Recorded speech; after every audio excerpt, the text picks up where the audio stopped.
Hey, this is Aaron Sparks with Edge of the Web Radio. We're at the Forbes Innovation Summit here in Indianapolis in 2014. We have brought on John Wechsler, came across him and wanted to talk to him specifically about some of the things that he's doing. John is actually the founder of Launch Fishers in Launch, Indiana, and is also the creator of FailFest. Now, I want to hit each and every one of those real quick. Right. Tell me about Launch Indiana or Launch Fishers first and foremost. Well, so Launch Fishers is actually going to be celebrating its second birthday here at the end of November 2014. Very cool. And we're approaching 400 members. It's a 16,000 square foot facility that serves as a launch pad for high potential and high impact organizations. So we have everything from designers, developers, wearable tech, big data, life sciences, nonprofits are in there, but any organization that is going to be a high potential or high impact organization in our community finds this as an optimized place for them to do their work. Now, you just earmarked right there, community.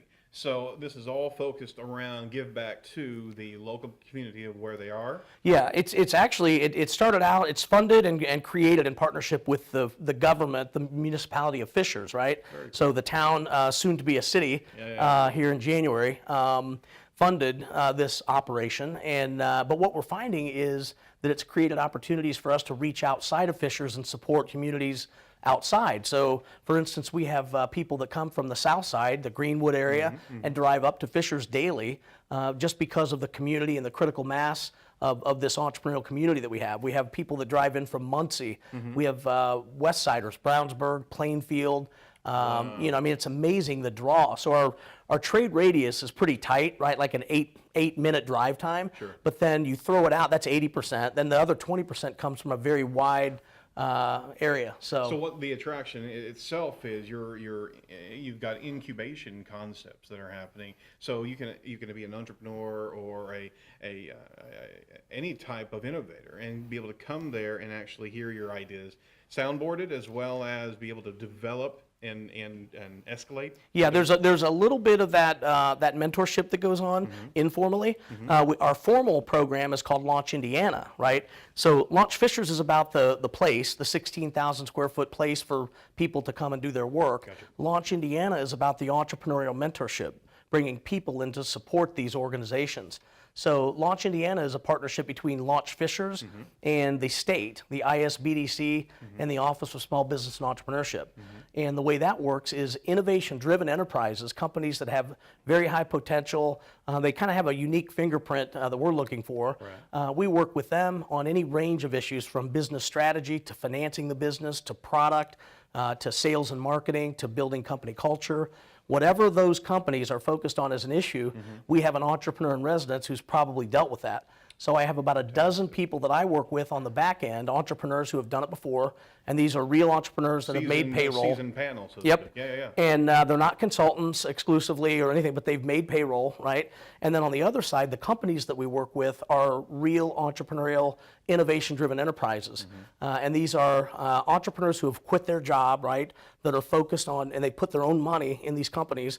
We try to stay away from the glamourpreneur or the wannapreneur or the pretendapreneur and really focus on true innovation-driven entrepreneurs.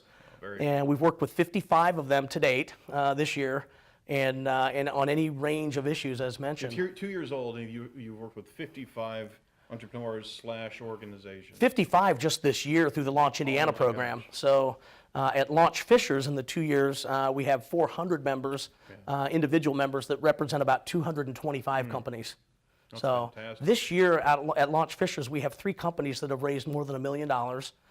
We already have had a couple that have moved out and expanded into their own office space, and you're really starting to see this organic economic development strategy play out. Fantastic. So you've got this panel here, but on top of it, the camaraderie that you're building between all of these different entrepreneurs, you're creating a network of brotherhood or sisterhood that go out into the world, and they're conquering, but they're also giving back to the network. So you have this rollover, but this environment where you can bring up those individuals down the road as panel advisors as well. It very much feeds itself. It's like any ecosystem, and even those that fail, you know, I mean, you learn an awful lot when you try to start a company and it doesn't work. Well, we can bring those people back in and recycle their learning so that we can short cycle the curve for the next generation of entrepreneurs. So you got to get that feedback. You got to get that recon of how to succeed, but also how to fail. Yep.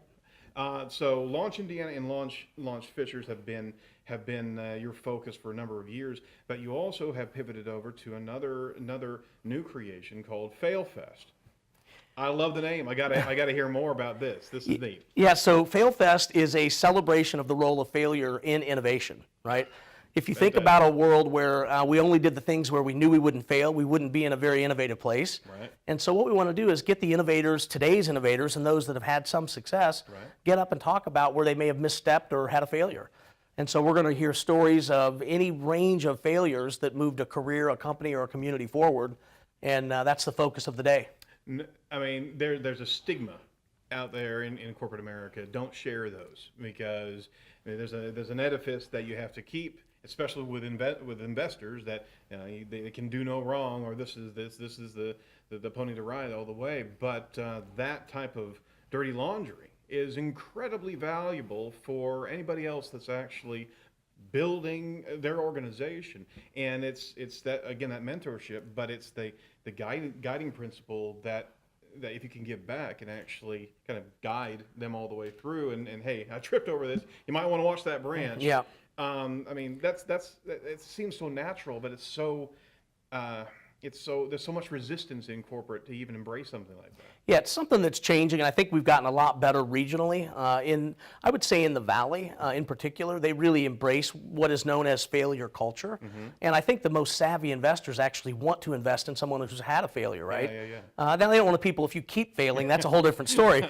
But it is okay to take a misstep, take a path and have it not turn out. And you look at examples abound of Edison, trying 10,000 times before he's able to get the light bulb, or a product like I figured out 10,000 times how not to do it. Yeah, that's what he says, right? I have not failed. I've found 10,000 ways it doesn't work. Right. But you look at a product like WD-40 that's in 80% of American households. It's a $1 billion public company today. Right. The reason it's called WD-40 is it was the 40th iteration of the product. And the chemist that created it, his name is Norm Larson, and he wanted to get water displacement was his goal, WD. And in his book, he would just scratch it off every time and it'd ratchet it up. He ends up at WD-40. It does what he wants to. The company is born, and today it's a $1 billion public company. The sad side note is Norm sold the company for $20,000, no residuals and no royalties. And so I would say the other caveat: be innovative, be persistent, but have a good business advisor by your side. Absolutely. So. Wow.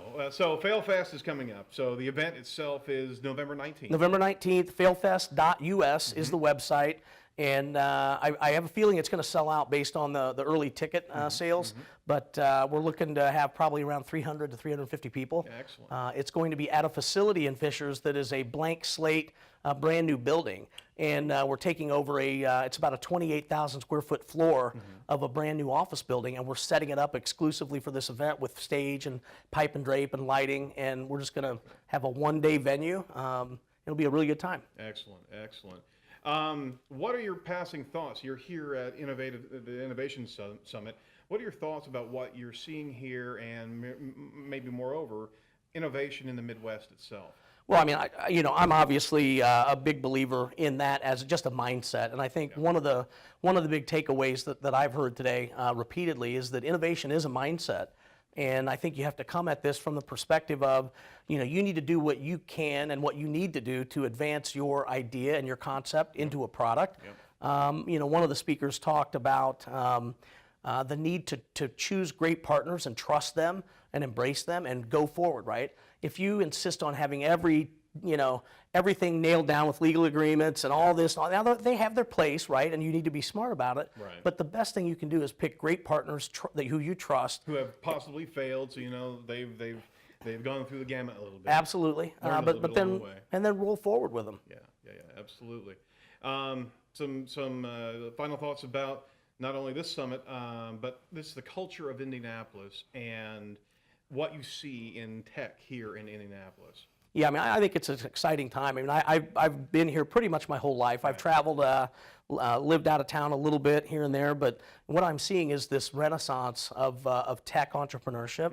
And you look at some of the exciting companies that exist here today, and especially when you look at our family tree, right, of where these companies started, where the initial founders started, and the promise of some of these really large companies and some of the big exits, right? The Exact Targets, the Angie's List, the Aprimos of the world, Right. they are creating so many other entrepreneurially minded individuals that can pop out, and after an exit, maybe they have a little bit of money to invest. I think that is the most important part of this whole thing, is continuing to foster this virtuous cycle of entrepreneurship, success, and then investment in the next generation. And that is really starting to play itself out here, and that's what's really exciting. It's infectious. It truly is. And there's a discipline to it, though. It can't, you got to have innovation with almost intentionality. You have to go at it with luster and focus, and that's also what we're seeing in all these different events. Absolutely. Well, fantastic, John. Thank you so much. My for your pleasure. time. I Thanks for having me. appreciate it. Absolutely. All right, take care.